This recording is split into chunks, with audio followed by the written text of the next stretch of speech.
Hi everyone, welcome to Ancient Studies. I'm Miss Kroll and we're starting a whole new unit. Our new unit is Ancient Africa. High-fiving a million angels because this is my favorite subject. So, first lesson I want to teach you in our Ancient Africa unit is going to be about the Kingdom of Kush. So you've heard of Egypt, you might have heard of Nubia, you probably haven't heard about, or you don't probably know anything about the Kingdom of Kush. That's what I'm here for. So we're gonna go ahead and start so that we can get some knowledge and that I can talk about my favorite kind of history.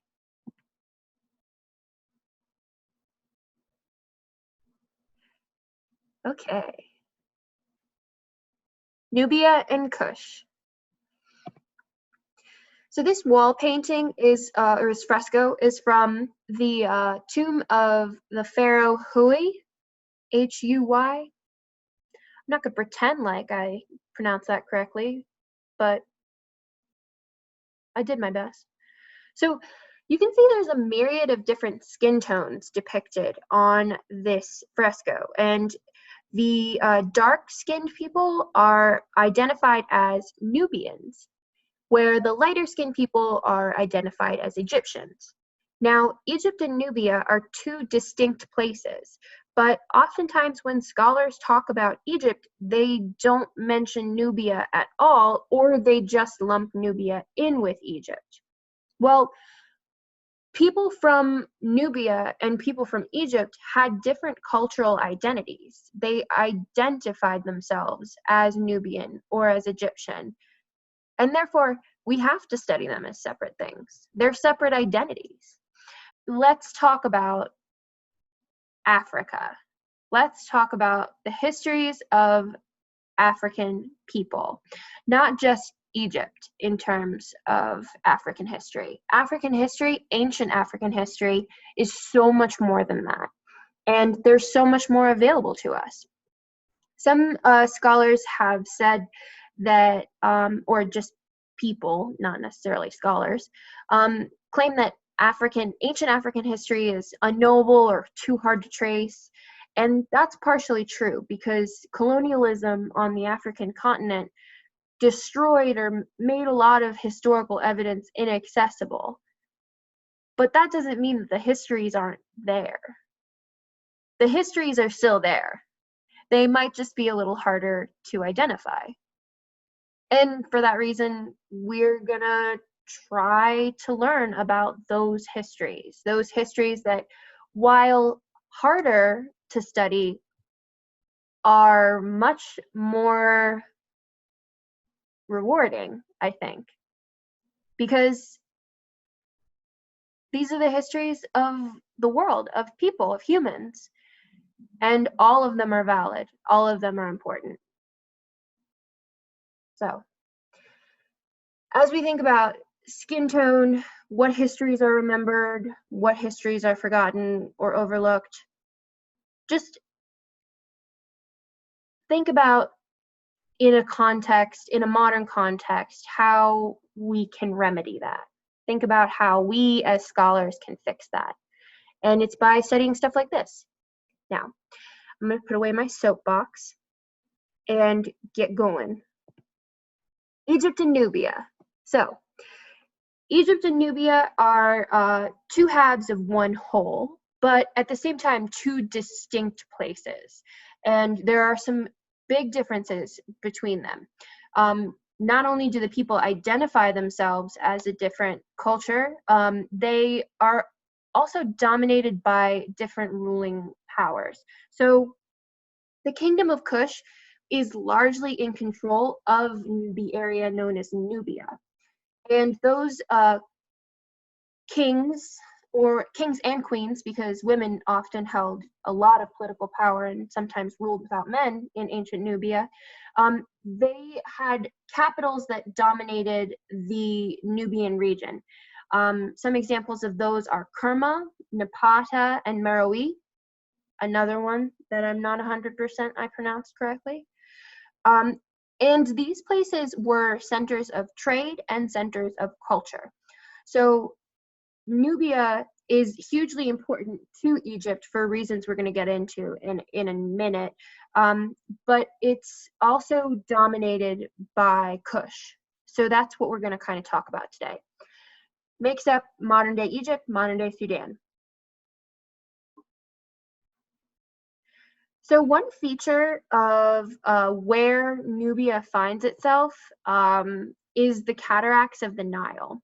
So while Egypt is situated in a place where the Nile River makes for a really good trading network, it's calm, it's easy to traverse.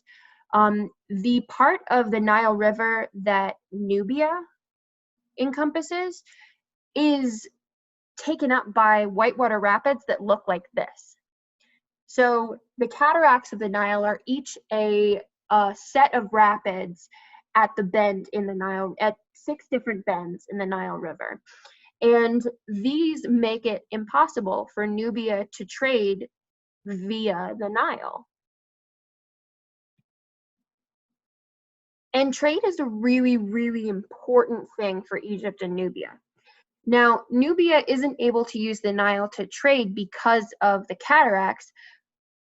Instead, Nubia sets up an extensive caravan land trading network. And through this network, they are able to connect with Mesopotamia, trade goods with Egypt, and also trade goods with the rest of Africa. So Africa is huge, and there are people who have goods to trade with Egypt and Nubia.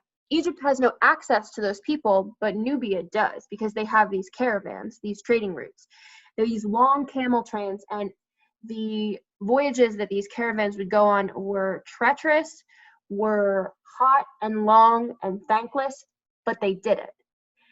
And that was, and Nubia is a center for the beginning of the trans-Saharan trade route, which we're going to talk about more in another lesson of mine. But another thing about Nubia is rich in natural resources. Not just any natural resources, gold. Gold, silver, iron, yes. That is what everyone is trying to trade for. They want gold. So they want silver, they need iron. So Nubia has what everyone wants. And they have these caravan trading routes.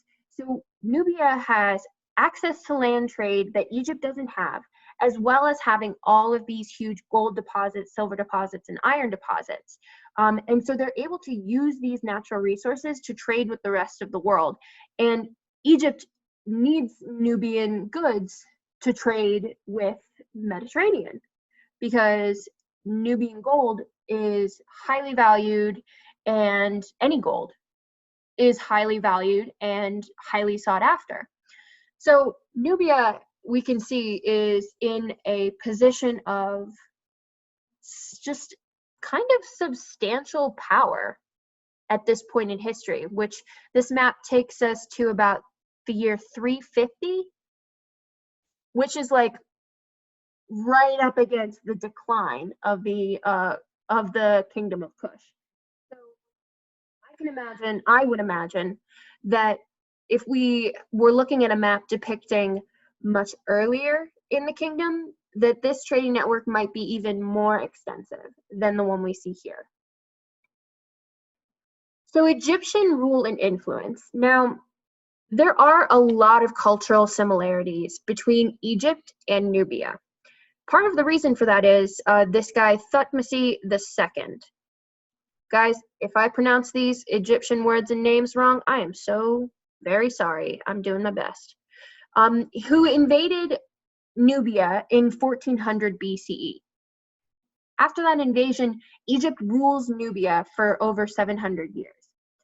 During that time, there was a lot of melding of culture, a lot of sharing of culture. Nubians adopted parts of Egyptian religion, some of their gods, their beliefs about the afterlife, burial techniques. They began to embalm their dead. They also adopted social structure, farmers having more, in Nubia, farmers had more social status than they did in Egypt, but there were still a lot of similarities between the two social structures. They also began to use Egyptian hieroglyphics as their language. We'll learn about the Kingdom of Kush in just a second, and they had their own language called Murriatic, but they used the Egyptian hieroglyphics, I think, probably mostly as a means of communicating via trade with these other places. So Murriatic, that language is not completely translated to this day, the language of Kush. But interesting fact, because of the similarities with dialects in modern day Eritrea and Darfur, they're able to now kind of start decoding Murriatic because those people somehow migrated and now their language is spoken somewhere else, which is really interesting and tells us a little bit about one type of historical evidence, which is linguistic evidence. Linguistic evidence is following language patterns to learn about histories of people. That's another thing we're going to come back to. But it's good to know about because linguistic evidence is a lot of what is available to us on the African continent, available to us when we study African history. So we're going to pay close attention to language whenever it comes up in these ancient Africa lessons. Now, somewhere around the year 750 BCE, Egypt is floundering. They are not doing super great economically or politically. At that point, I'm under the impression they have kind of a weak king, not a lot of unity among the people. Maybe people are rebelling or unhappy. So Egypt's not super strong. Meanwhile, we know all of the resources and capabilities that Nubia has. And because of these things, because of their trade routes, because of their political practices, and because of the way they have become masters of that space, Nubia is doing great. They're doing really well. So the Kingdom of Kush, which is the main ruling power within the region of Nubia, these Kushite kings begin to take notice of the fact that Egypt's not doing super well. And the first king to really make a move to insert the Kushite kings into the throne of Egypt is a king named Kashta. And Kashta rules all of Nubia at this point in history, from the city of Napata, which is located in modern-day Karima, Sudan. And from there, he has substantial control over Egypt because at that point, Egypt is kind of fragmented politically. So he's the father of Pai, who's a future conqueror of Egypt, a future Kushite conqueror of Egypt. But we're not talking about him yet. We'll get to him. Kashta, in order to get his family some more political footholds in the Egyptian government, he installs his daughter Amenirdas the First as God's wife of Amun, which makes her high priestess of the cult of Amun located in Thebes. We know Thebes. And this is a really, really smart move because he's given his family legitimacy, a legitimate claim to the throne by putting his daughter in this position that is so very important to the state religion of Egypt. She is now she is now the high priestess of a prestigious cult of Amun, who is their creation deity. And it's regarded as a key moment in the process of extending Kushite power over Egyptian territories. So Amenirdas' younger brother, Pai, after he takes his father's throne and becomes a Kushite king in Napata, he invades and takes control of Egypt, presumably from Tefnakht the First. He establishes Napata as the dynasty's capital, which, as I said, is in modern-day Korea, Sudan, reestablishes pyramid and temple construction. And this is the beginning of a huge period of prosperity and political stability called the 25th dynasty. So the 25th dynasty is when all of Egypt and Nubia are united under pharaohs who are Kushite kings. The first of these is Payi, who we just talked about, and the last will be Taharka, and we'll talk about him in a second. But during this period of time, 785 to 656 BCE, it should say BCE, not CE, Kush is ruling all of Egypt and Nubia. Like I said, this is a period of political stability, economic prosperity, and has a revival of state religion and temple restoration. This family maybe is something we could identify in how they came into power.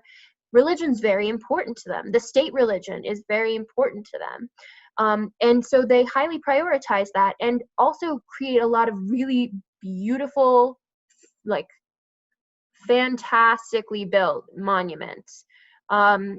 Similar to those that we see in Egypt, but also distinct. They're also aggressively trying to spread into Mesopotamia during this time, which catches the attention of Mesopotamia in a way that Kush probably wouldn't have wanted. But they're trying to expand their empire because that's how powerful Kush has become in the region during this period of time. They are the trading powerhouse of Africa. They are politically stable and their rulers are strong. Their people are united, and it begins to seem like the sky's the limit. One of the temples that Payi restores is the Temple of Amun in a Temple of Amun called Jebel Barkal. And it's a example of one of the places that was falling into disrepair that these Kushite kings tried to revitalize and rebuild. They did a lot of that, rebuilding of temples, a lot of reinvesting in state religion during their rule. Now, how did the 25th dynasty come to an end? It was the Assyrians. It's always the Assyrians. In 671 BCE, Assyria and pretty much all of Mesopotamia at that point has taken notice of Nubia, of Kush, and they're threatened by the power and influence of the Kushite kingdom. So while the Kushites are powerful, politically savvy, intelligent, and well-connected and well-cultured, they do not have the land army that the Assyrians have. And the Assyrians, with their superior weapons, they easily defeat the Kushites. Ashurbanipal, who we know about, defeats and forces one of the most successful kings of the Kushite Empire into exile. The 25th dynasty falls after Taharka flees to Thebes. Again, we know Thebes. And yeah, 25th dynasty falls. However, Kush remains. Now, some of the most interesting aspects of Kush to me are the Kandakis, who are the warrior queens of Kush. Kandakis are most of the time the queen mother. They're royal women. They're royal Kushite women who are sometimes the sister of the pharaoh, sometimes the daughter, sometimes the wife, sometimes the mother, but always in some way related to the royal family. These women are the political and military leaders in Nubia, in Kush, the kingdom of Kush. And they led Kush in battle oftentimes, and they led Kush politically. And oftentimes women ruled without a king in ancient Nubia. Some scholars and some kind of debatable sources even say that that these Kandakes led Kush in confrontations with Alexander the Great and the Roman Emperor Augustus, which seems wild. Now, the final period of Kush is called the Meroitic period. Lasts from 591 BCE to 350 CE. And the capital during this period is at Meroe. This picture depicts a UNESCO World Heritage Site at Meroe, and it's an example of Meroitic architecture. You can see that there are similarities to Egyptian architecture, but also very different, very, very different. The pyramids are taller and narrower, and they have these towering entryways. It's very distinctive, beautiful architecture. And finally, I'm going to show you a statue from the British Museum.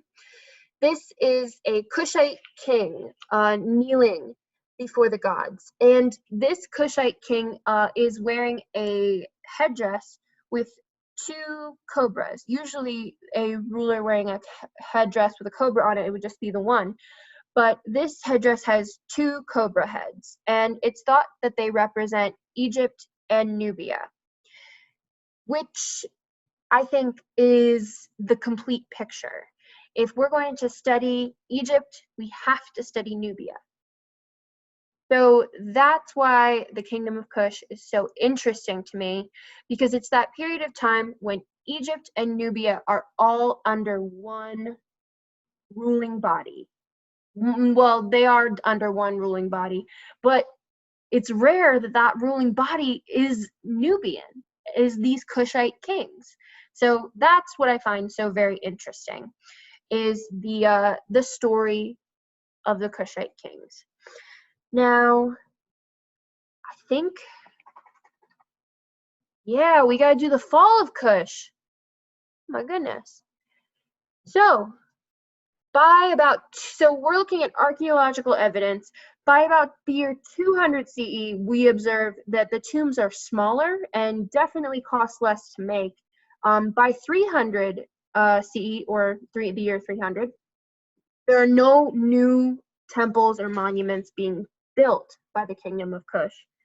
So by that time, we can see that Kush has lost most of its wealth and its military might. It was weakened even further when Rome conquered Egypt, or it was previously weakened when Rome conquered Egypt. And by 350, the rebellions and internal conflicts and economic struggles had weakened them so fully that they were conquered by neighboring kingdoms and collapsed. Their culture sort of just spread out, dissipated into the space, and probably spread to places like Darfur or Eritrea. Like I was saying, their language, Meroitic, is not very easily translated, and that's why we don't have access to a lot of the records written in that language. However, modern linguistic evidence is showing us that local languages spoken in Darfur and Eritrea relate directly to Meroitic alphabets, to the Meroitic language. So we might be on the cusp of translating this whole language based on discovering that it has to do with a modern local language. So that is really interesting. And one thing I want to stress on that note is that Africa is interconnected and yet separate from itself at the same time. All of these different people have through lines of shared languages, shared histories, but they're migratory patterns. They're not all over shared things. They're patterns of migration, patterns of culture moving throughout the continent. And so think about these patterns of culture moving as you think about African history. And that'll lead us into the next couple of topics that we're going to talk about. And that about concludes what I have to say about the Kingdom of Kush. So I hope you learned something, and I hope that you're hanging in there. All right. Bye.